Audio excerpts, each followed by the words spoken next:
Nobody out there thought that we could make this happen.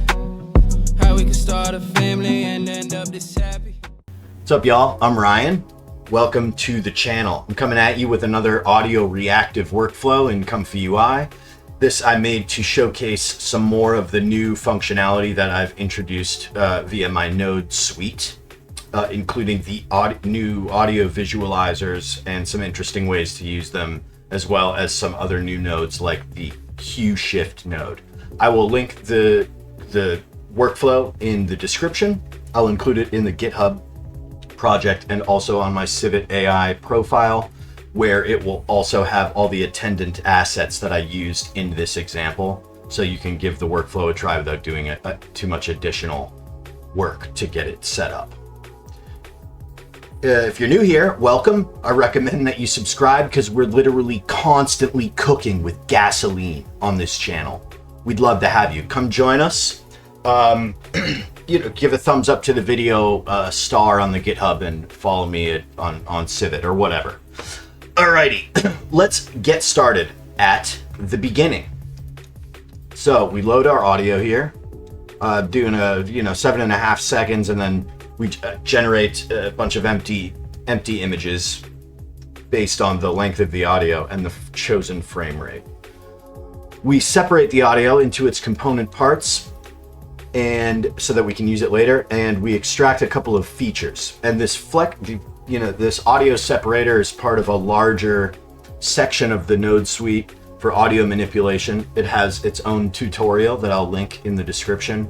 And then these flex features are the crowning jewel of the nodes, and it allows you to do all this audio reactivity stuff as well. Instead of audio, you can swap out motion, time, depth, MIDI, color, brightness, proximity, and the list goes on. So these nodes go extremely deep. I had a lot of fun screwing around with them. Okay, so we've extracted these features. Let's go over a little bit of what's happening here. So this is from the base, and we're going to use this much later. You can see that I have set the feature threshold to 0.15. That gets rid of any feature value that's below 0.15, just like some noise and stuff. That's all I've done here. What's this one? Oh yeah, this is the drum feature, and I have set the feature threshold much higher at 0.52. That will effectively get rid of the hi-hats and a bunch of other stuff. I don't think I've done anything else to this one. Alrighty, and this is another drum feature that is slightly different. Not that much different. I probably didn't need to do that, but hey, whatever. Okay, so here we are. We've got our audio separated. We've got our features saved in these variables for later. Now let's get to the audio visualizer. I've got 3 of them here, and we stack them all on top of each other to get this output. I'll go over some of this briefly. Not all the parameters, because it'd be very tedious, but if you need extra information, all of my nodes have this help menu if you click this question mark here. So the frame rate must match the one that we picked earlier. What is super relevant? Oh yeah, so the feature input. This is from the flex features system, and we're taking one of these here, this drum feature that we just talked about, and we're using it to modulate the max frequency. But we can choose any given thing here and modulate it. And remember, it doesn't have to be audio. We're using the drums here, but we could use the motion, for instance, of one of the other visualizers to inform the movement of this visualizer. There's literally over 1 trillion ways that you can customize these nodes, since they're all interchangeable. So we've got the input feature, which is just like all the other flex nodes, the flex masks, images, video, depth, all those other ones. It's just the same. But additionally, with these audio visualizers, we get an extra feature param that is baked in, and this is extracted directly from the audio that we're working with, and it allows you to control, if you'd like, a second parameter. I am not using it for this example, but it's just extra power there. Extra power. I think I set the minimum frequency to 200 as opposed to the default. Yeah, I wish I had shown you. I wish I could have shown you. But so this is on the left-hand side, this is the low frequencies, and then all the way to the right-hand side, we get to the higher frequencies. So the minimum, if we change the minimum from 200 to like 400, this would start like right here. So you can just get a slightly different effects. And each of these parameters you can tweak them to your liking, but we don't actually need this, so. All right. So we've got the line visualizer, and then this I think is exactly the same. However, I've rotated it 180 degrees and I've reflected it just like with the other one. So they face opposite directions, and later on we'll composite them together. And then we've got this circular one. So there's the line-based audio visualizer and the circular audio visualizer. I will be adding more going forward. We're gonna get Milk Drop running in ComfyUI, baby. Let's go. All right, so I've got those 3 audio visualizers, and looks like since I made this workflow, I've added the mask output. So really, we could have just done this, but whatever. I'll fix it before I give this to you guys. All right, the output is this.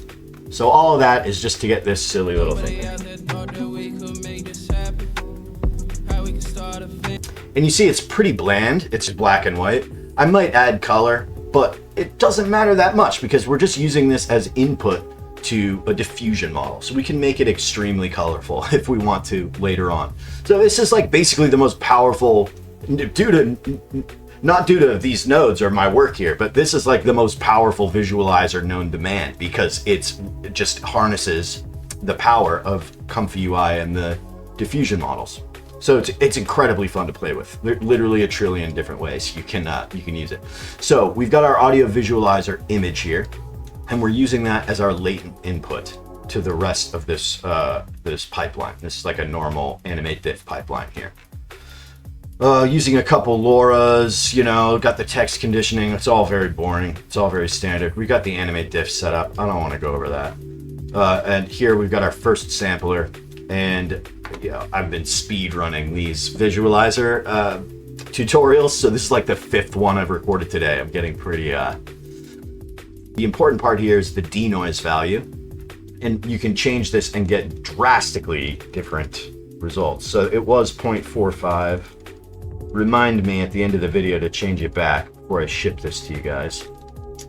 Let's set it at 0.59, see what happens. Anyways, while that's running.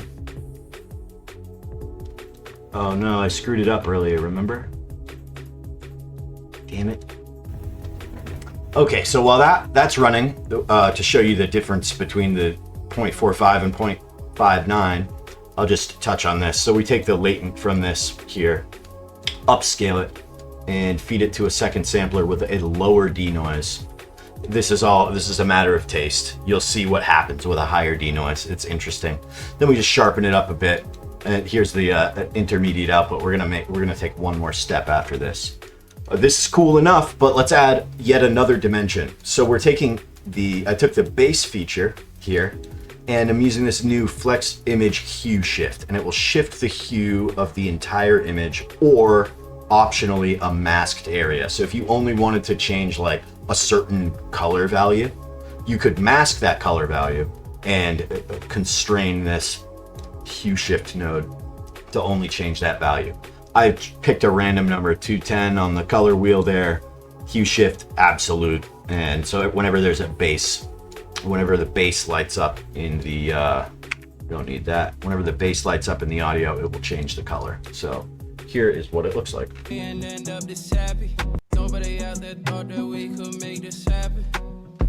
cool, pretty cool. All right, let's see what happened with the denoise over here. Oh no, we don't have an intermediate output. Let me, so I just copied that and did Control-Shift-V to keep the, save myself a step there. Let's cancel it. Cancel, cancel, cancel. Abort.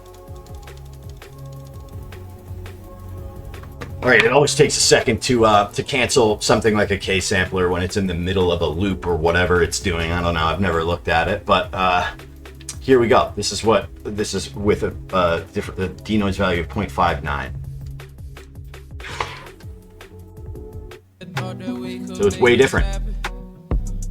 Pretty cool. Pretty cool. But you see, we've lost a lot of the we've lost a lot of those lines. It's still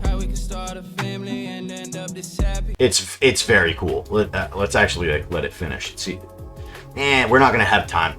I'll I don't know what I'll do. You know, try it for yourself. You can see. You'll see for yourself. Okay, so that covers it. Let me. Thanks for the reminder. I'm just gonna go ahead and change this back, 0.45, and yeah. So that's it. This is like the. Check out the other audio visualizer tutorials. I don't know what order I'm posting them in, but eventually there's going to be a lot of them. So, because I'm having a lot of fun with this. So I'm basically just publishing all the workflows to show you guys what I've done. If you've made it this far, thanks for watching. I really appreciate it. Again, if you want to give me a star on the GitHub, follow me on Civit. I post a lot of workflows there. And subscribe to the channel for continued info about my nodes and other stuff in ComfyUI. So thanks again for watching. I've been Ryan.